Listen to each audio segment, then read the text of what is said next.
David Majersic, and he is the father of the current owner, Heather, of the Williamsburg General Store. So tell us when you bought the store. We had just, my family and I, my wife, Carol, 3 children, had just returned, well, they were 8, 9, and 10 years old. We just returned from, would you believe, Kathmandu, Nepal. Really? High in the Himalayan mountains, where I was the superintendent of the American International School there. So that was my ending career in education. It was wonderful. It was both figuratively and literally the high point. We wanted to come back and do a store. So it was a dream of ours for quite a long time. And we looked around, went up into Vermont where we used to live, nothing there that we could find or couldn't afford. So we came down here and somebody told us there was a store for sale in Williamsburg. Okay, where's that? Back then, we found it. A handmade sign out front, for sale. Knocked on the door. A man in his night clothes came, opened the door. He had closed the business. Welcomed me in, showed me around. I said, I'll take it. Well, it wasn't quite that easy. I called my wife, and she said, yeah, we'll take it. Because somehow she remembered this in her travels. Oh. Maybe she traveled once, I don't know. So that was in 1977. We bought it that in about a month. Handwritten, nothing, no computers then. Handwritten bill of sale. It was legal. We had a little money saved. It was enough. And one of our first customers said, David, I bet you're just going to keep this for 5 years and then sell it. I said, oh no, we like this place. And we still like this place after 49 years. So I want to go one more. Are you going to finish up your 351? Yes. And I'll finish up my 50th year. You'll do it before we do. I'm sure we will. At this rate, you're taking your time with this one. So you said it was closed when you bought it. It was closed, yes. So what did you have to do to the store? Oh, amazing. This room we're sitting in was the former post office for this town for many years. There's nothing, well, did you go into the museum? Yes. Then you saw the mailboxes, I don't know if you noticed them, which were here. Ah. Back in the, whatever, 1970s or something. So how old is the building? From 1876. Okay. It was built 2 years after the Great Flood. Ah. Yes. It wasn't this big. This has been added onto a few times, including by us. Yeah. But we were just, it was a charming building. It was built to be a store. And it's still a store, so I guess that helped a lot.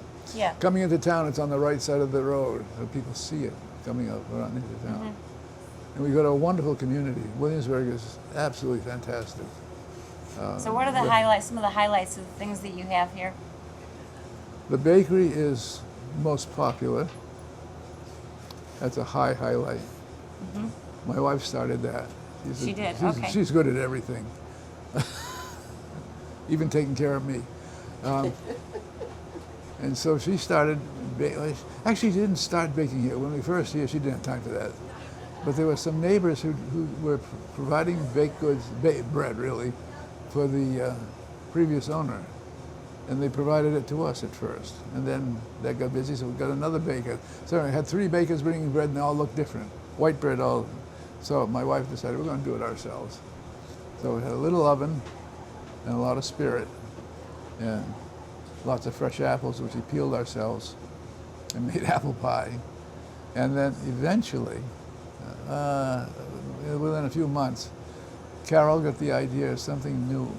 She rolled out the pie crust, put some fresh apples and sweet spice and sugar, wrapped up the apples with a crust, and cut it up and baked them.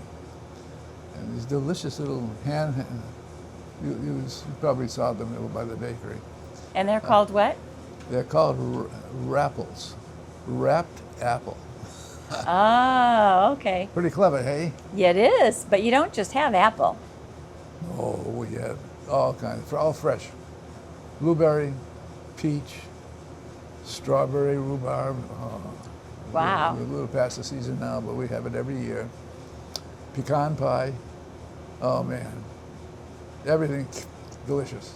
Is she still making them? No, she is not still making them. Now we have professional bakers that we trained. Okay, She- your she recipes. Our recipes, and we do keep an eye on them. So we got some excellent people in the bakery. We need some more help. You want to kind of hang around for the weekend? Sure. I didn't think so. You got 20% discount.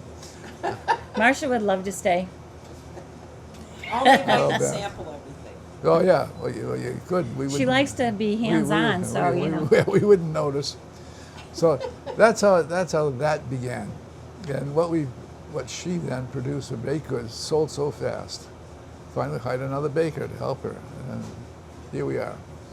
Now 3. I wish we had 4 professional bakers, Wow. but we don't. We only have 3, Okay. 2.5, one part-time. Okay. But they do such a wonderful job. Great stuff. And you also have ice cream. Tell me about that.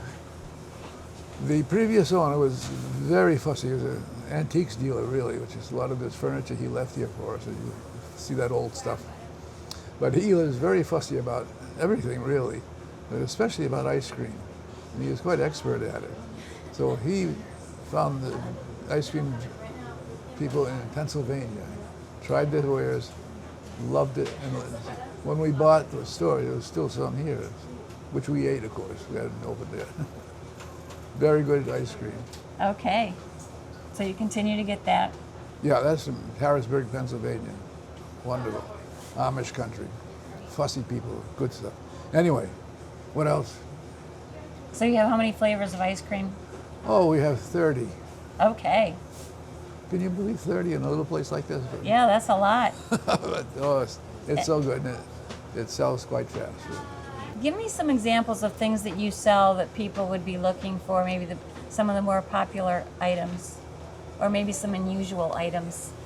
We have, as you will see, I hope, a display of kitchen gadgets, kitchen tools, chef's tools, you want to call it that. Okay. All different kinds of things. Different ways to cook an egg, for example. We have lots of herbs and spices, which we bag ourselves. We buy in large quantity and put it in a small bag, and it becomes very reasonable and very fresh. Okay. That's a very popular section of our store. It's small, but very popular. And we have candles and handmade soaps. Goat milk soap. Goat milk soap? Made in the next town, yeah. We like having local stuff. You do? Oh, great. It's very, very much as we can get. There's a lot of Julian. That's very popular, extremely popular. Is it a lot of that local? Locally made? A lot of it is locally made. Some is made in Vermont, some is made who knows where. My wife knows. Okay. It's all handcrafted. Okay. And good, Nice. good stuff. Nice.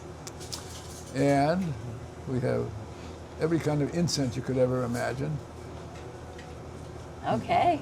which is very popular. And coffees and teas.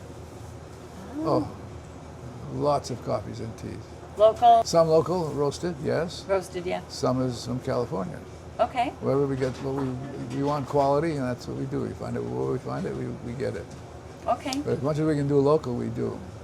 Very important. Right. So you have a little bit of everything here. Yes. A general store.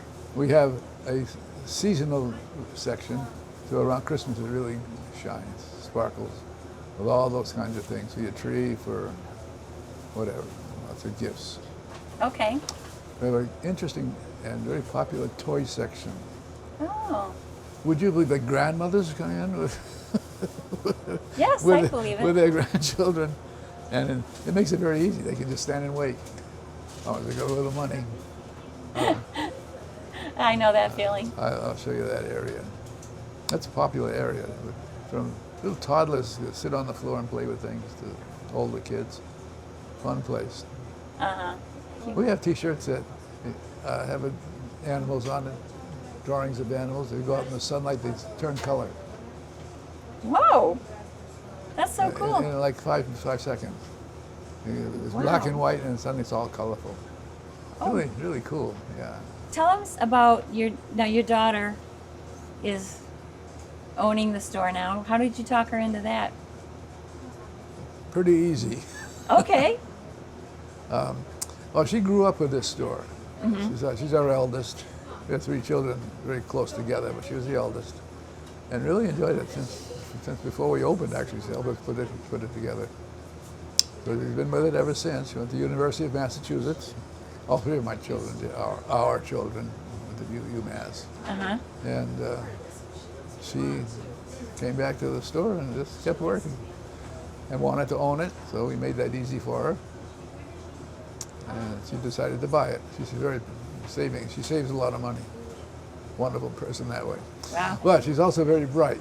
We're just now bringing on a new point of sale system. Okay. Very complex, but she's got it in hand. I don't handle that, but she and my wife do. So she's an amazing woman. Excellent. What's the biggest challenge of running this store? Finding people to work for us. And I'm so happy that we've got the most wonderful staff you could ever imagine. Great. And we always have had. One of our present employees worked for us for 25 years and then retired. And then a few years later came back to work for us again. She's here once in a while now. So we're not very we don't worry about age. There are 3 or 4 of us who are octogenarians. Wow. And septuagenarians and whatever the rest of genarians are. And we have teenagers too, who start their first job in life here. And usually that works out pretty well for everybody. That's excellent. What do you enjoy most about it? The number one thing I enjoy is saying hi to people, say excuse me, say good morning, say good afternoon, and having a woman take a picture of us, that kind of thing. The people who come in, they somehow, I don't know what they're expecting, but they somehow feel relaxed. They might say, wow, what a place. And suddenly they feel part of it, and like it tugs at their heartstrings, I've been told. And that makes me feel really good. So I'm happy to talk to people. The very fact that you're here is very special for me, and I think for us. Oh, well, thank you. The fact that you're in Williamsburg, which is probably the most wonderful small town in the world, because this is not the only store here. Well, there are no other gift shops or ice cream. Well, there is another ice cream place, actually. But the grocery store is like a small, very, very fancy small store, but not too expensive. Okay. Really first class. That's right next to the bank. Yeah. And across the street from the bank is a brewery. You notice the brewery? Yes. Yeah, I thought maybe you would. Yep. And Tangled Chocolate. We're going to go there later. Oh, good. Oh, yeah, they're fantastic. Yeah. Wonderful stuff. Looks like a great little Good, town. Yeah, good to have chocolate and a sip of coffee. And behind Tango Coffee is automobile repair and a place to get your car inspected. It's very convenient. And, Everything's easy to get to. and did you see the library? The big old Yes. not old. Part of it's old. Most of it's new. Oh, So it's a very, very fine library. And the post office is just up around the corner. And the Grange Hall is right next door. we saw that too. Yeah. It's very active. At least nice to have all this good stuff going on. Yeah, absolutely. Anything else that you want people to know about the store? When people come in, they will walk on the very same boards, floorboards, that the customers did here 150 years ago. And Wow. it kind of creaks underneath. And safe, of course. It's kind of great fun. That's great. What people tell me most, and customers say most, is this is a fun place to be in. They don't necessarily have to buy anything, but just to be here and enjoy this environment in a very true old store, a real authentic place. That's great. Well, a number of people told us we needed to come here. Oh, really? That's nice to hear. Oh, yeah. that's how we pick where we're going. Is we ask the people in town what we should see and do in town. I'm proud to hear that. Great. Isn't that nice? It's delightful. Yeah. Thank you so much for coming to this store and to this town. Thank you.